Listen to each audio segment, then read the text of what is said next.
Pati-Pati tidak punya empati? Perlukah diberi hati? Pada 18 Mei 2025, Bupati Pati Sudewo memimpin rapat di Pendopo bersama para camat dan anggota Pasopati.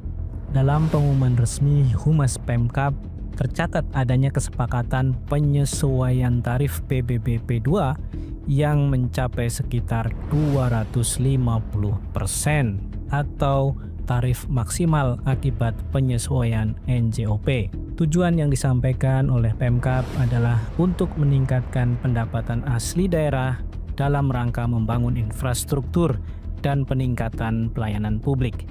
Siapa Pasopati sebenarnya? Dalam konteks Kabupaten Pati, Pasopati adalah singkatan dari Paguyuban Kepala Desa dan Perangkat Desa Kabupaten Pati. Ini adalah wadah perkumpulan para kepala desa, perangkat desa, dan lurah di Kabupaten Pati. Fungsinya biasanya sebagai forum komunikasi, koordinasi, dan advokasi kepentingan desa di hadapan pemerintah kabupaten. Nama Pasopati sendiri diambil dari senjata legendaris dalam kisah pewayangan, tapi di sini dipakai sebagai akronim organisasi. Dalam kasus keributan kenaikan PBB P2 kemarin, Pasopati disebut hadir dalam pertemuan 18 Mei 2025 bersama Bupati dan menyatakan setuju dengan rencana penyesuaian tarif pajak. Hal inilah yang memicu persepsi masyarakat bahwa keputusan itu hanya dibicarakan di lingkup internal aparat desa, bukan dengan warga luas. Beberapa hari setelah pengumuman, reaksi publik muncul, penolakan mulai mengkristal. Keputusan itu cepat memicu perdebatan di media sosial dan pemberitaan baik di media lokal maupun nasional. Kritik datang karena dianggap keputusan itu adalah keputusan sepihak, tidak melibatkan publik secara luas, dan membebani masyarakat kecil. Berbagai portal berita menyampaikan bahwa wacana kenaikan ini telah menimbulkan gelombang protes. Warga atau koalisi yang menamakan diri Aliansi Masyarakat Parti Bersatu (AMBP) mendirikan posko penggalangan logistik dalam rangka merespon keputusan itu. Bentuk-bentuk logistik yang digalang adalah air mineral, makanan, dan lain sebagainya. Dan itu dipusatkan di alun-alun atau Simpang 5 Pati untuk mendukung rencana aksi penolakan yang rencananya akan dilakukan pada 13 Agustus mendatang. Dari berbagai laporan media disebutkan bahwa posko itu mulai beroperasi pada 1 hingga 6 Agustus kemarin, dan jumlah donasi juga telah dilaporkan terus meningkat.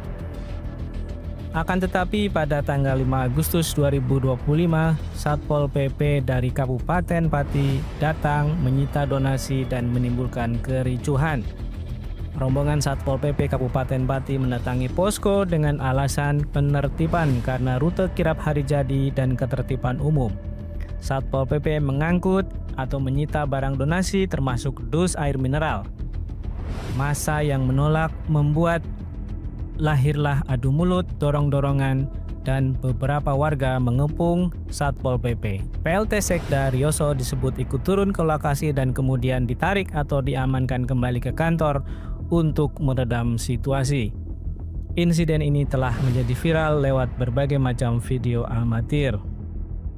Beberapa laporan menyebut bahwa barang yang dikumpulkan oleh massa sempat diangkut, akan tetapi kemudian dikembalikan atau diserahkan kembali untuk menghindari eskalasi. Dalam salah satu rekaman pernyataan publik, Bupati disebut melontarkan kalimat yang ditafsirkan sebagai tantangan kepada masyarakat. Kurang lebih pernyataannya sebagai berikut: jangan hanya 5.000, 50.000 orang saja suruh kerahkan. Frasa ini menyulut kemarahan warga dan semakin memobilisasi rencana aksi.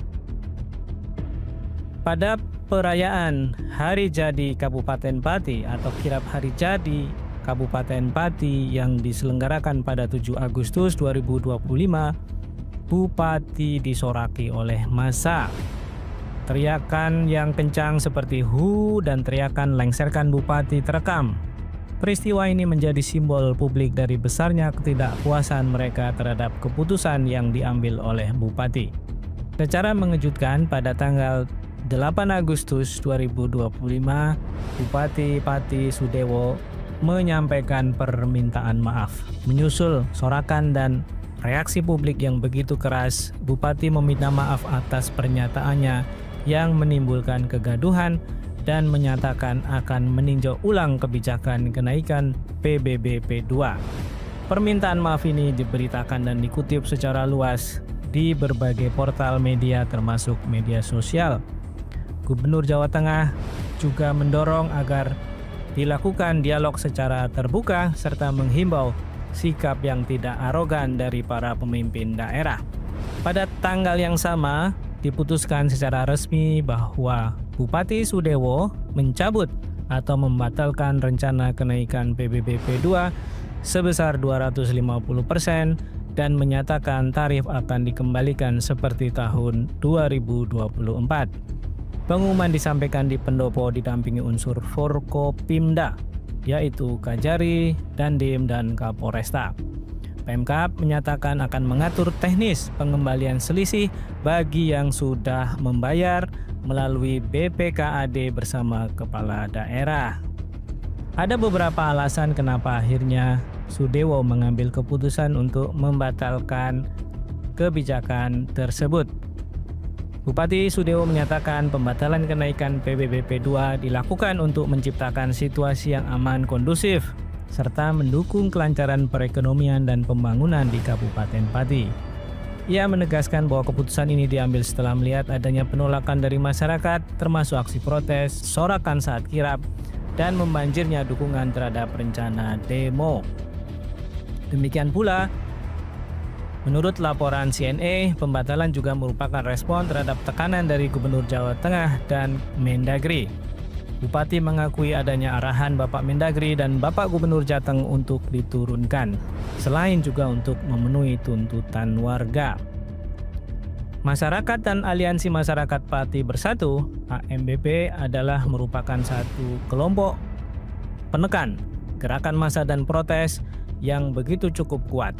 Mereka melakukan aksi, mendorong warga untuk terlibat dalam aksi protes, memobilisasi dukungan logistik, dan merencanakan akan melakukan aksi pada 13 Agustus.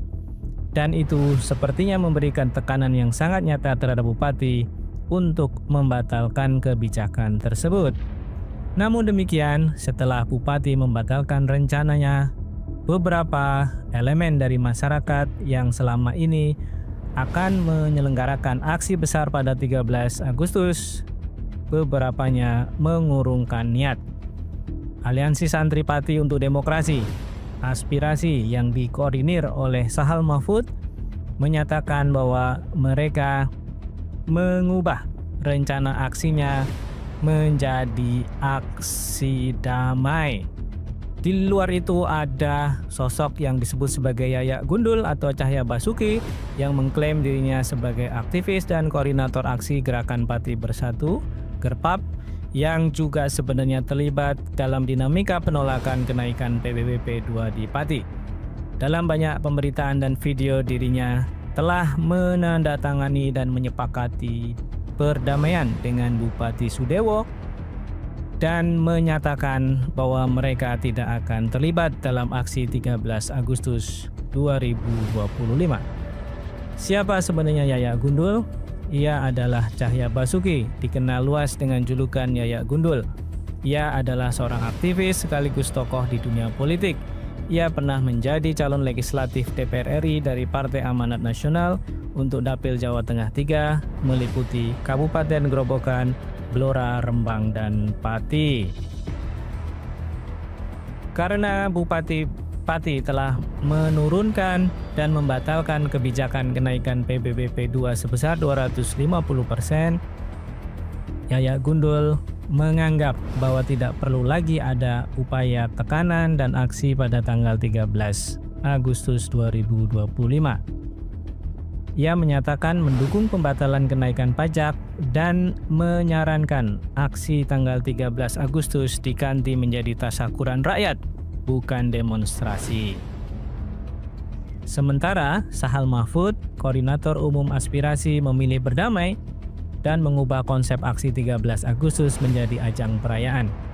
Alasannya karena seluruh tuntutan telah dikabulkan dan aksi alih-alih bisa diubah menjadi pesta rakyat.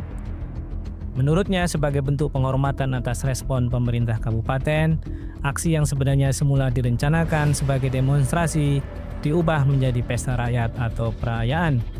Alih-alih turun ke jalan untuk protes, massa akan merayakan keputusan pemerintah yang dianggap telah berpihak kepada rakyat. Kita tetap berangkat, tetapi untuk merayakan pesta rakyat Indonesia, insya Allah akan ada acara untuk mempererat kerukunan dan persatuan Indonesia. Ia juga menekankan agar seluruh peserta aksi menjaga ketenangan, tidak mudah terprovokasi, dan menghindari konflik. Ia juga mengingatkan agar massa yang datang dengan niat damai dan menjauhi segala bentuk permusuhan. Sementara, Aliansi Masyarakat Parti Bersatu memberikan reaksi. Aliansi menyatakan bahwa setelah perubahan arah tersebut, Yaya Gundul dianggap sudah bukan bagian dari aliansi mereka lagi. Mereka ingin menjaga konsistensi perjuangan rakyat tanpa dikendalikan oleh perubahan keputusan yang mendadak. Berbagai laporan media menyebutkan bahwa jumlah donasi yang dikumpulkan sudah mencapai ribuan dus atau karung yang itu berisi karton air mineral, meskipun angka ini masih perlu diklarifikasi karena berbeda sumber. Meskipun kenaikan PBB P2 telah dibatalkan, sebagian massa berencana tetap menggelar demo pada 13 Agustus. Mereka kini mengalihkan tuntutan ke arah desakan agar Bupati Sudewo mundur dari jabatannya sebagai bentuk ketidakpuasan yang lebih luas terhadap kepemimpinannya. Dari kasus Bupati versus warga ini, ada beberapa lesson learned yang cukup jelas. Pertama, kebijakan yang menyentuh rakyat kecil harus dikomunikasikan sejak awal.